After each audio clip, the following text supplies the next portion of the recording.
I'm Louise, half of Hamilton Care. Thanks for coming back and following along.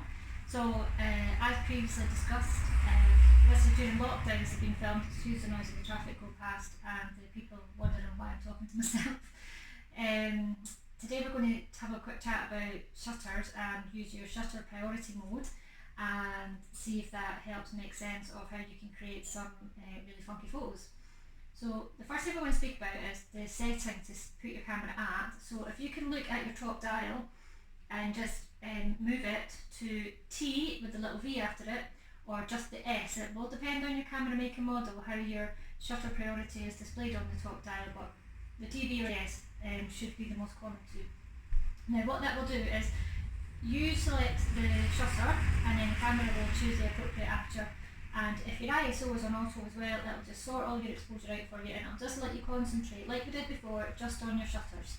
Okay, now the shutters are something that can be something really lovely to practice to give you real creativity and some motion and real atmosphere within your pictures. And quite possibly some of the pictures you've looked at and been drawn to have possibly had a really effective shutter speed going on to have created that. And rather than chance on a really lovely picture, it's really nice to be able to know exactly how that was created, so you can either recreate something you saw from someone else, or if you've taken a really great shot, you know exactly how to recreate it again. So again, the best thing you can do with your camera is actually get hands on, keep practicing, and the more you take, the better and better your shots genuinely will get. So let's nail these basics, let's go through some shutter stops. Let's see if we can then progress, and I promise I'll do some more exciting videos where we'll do some portraiture, I'll take you through the studio, we'll maybe do some funky edits, but right now we really need to nail the basics. So hang in there, okay, we're making progress. So let's get it on shutter priority. Maybe find something in your garden or something in the house that's moving, maybe some running water from a tap, or even if it's the garden, a little windmill, or something fairly consistent, and change your shutter speeds from something really slow to something really fast. Now if you're going to go slower than a 60th of a second, you will have to use a tripod. Hopefully you've got one of these at home. If you've not, you will have to prop your camera up on something really solid and stable. Now if it's an SLR you've got, the camera naturally will tip forward with the weight of the lens. So pop something underneath the lens as well, just so your camera is actually really, really rock solid. And then you'll be able to go slower than a 60th of a second. Now, like we discussed before with the apertures, if you open up a full stop, you are letting a lot more light in, twice as much light as the stop previous. And same with shutter speeds. If you go from say 125th of a second to 60th of a second, you've actually slowed that shutter speed down, which allows more light to come in. And if you went down to the next in the sequence at a 30th of a second, it's even slower, then a 15th and then an 8th, and each time you take that full stop, as they're called, you're letting in either twice as much, or if you go the other way, half as much light through your shutter. Now the shutter is something that lies at the back of your camera on the film plane at the back. Normally, using traditional cameras, you would have a cartridge with film in your camera, and it would be dragged across the back here, and it would go along in sprockets, and it would actually expose each frame one at a time. Along that plane is where your image sensor is, that is capturing the light that's coming through your aperture onto the mirror, and then eventually through your shutter and onto your sensor. So it's really important that we really get to grips with how important the shutter will be. It's really pivotal in creating some really lovely images. Just as an example, let's put up a couple of images now, okay, just to give you some inspiration. So here is the Airlie Monument, and this is an image by Kyle Hamilton, my lovely other half.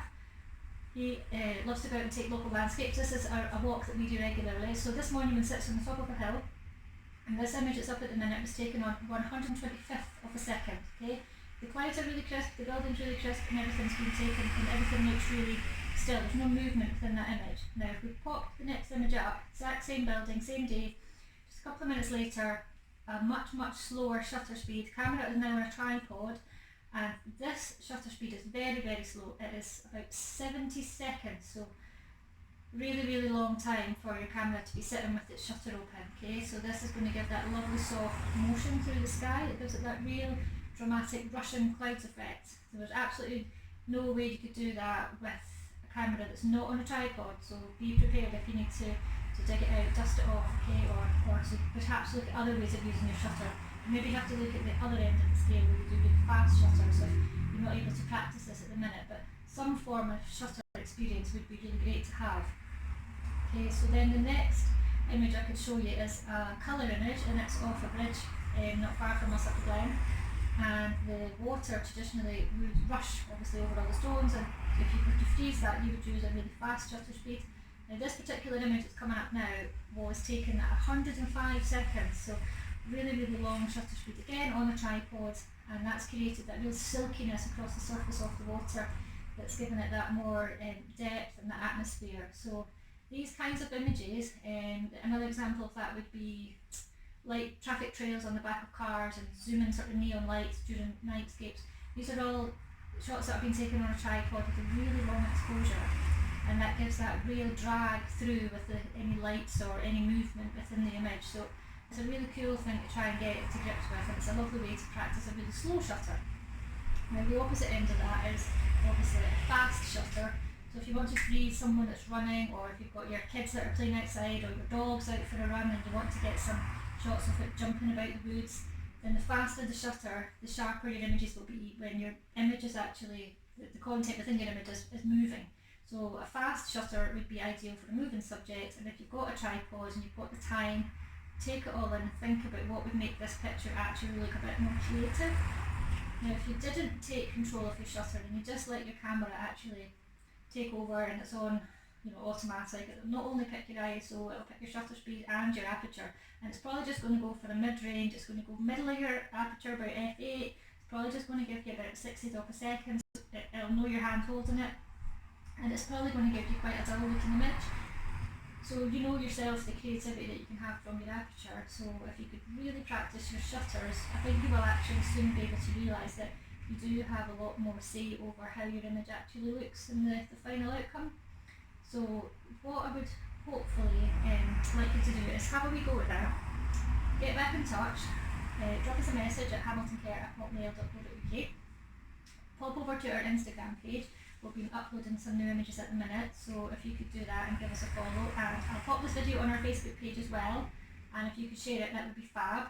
And then keep in touch about how you've got on with your images, and if you've managed to actually create some effects using your shutter. If you're feeling really brave, okay, take it off the auto ISO and take it off everything and just pop it onto manual. You now know how to use your apertures.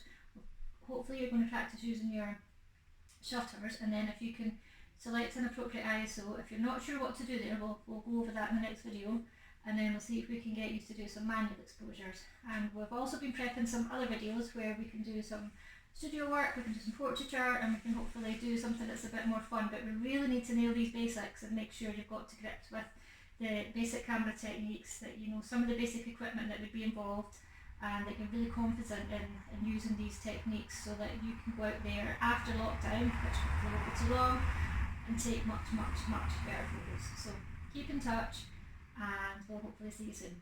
Good luck!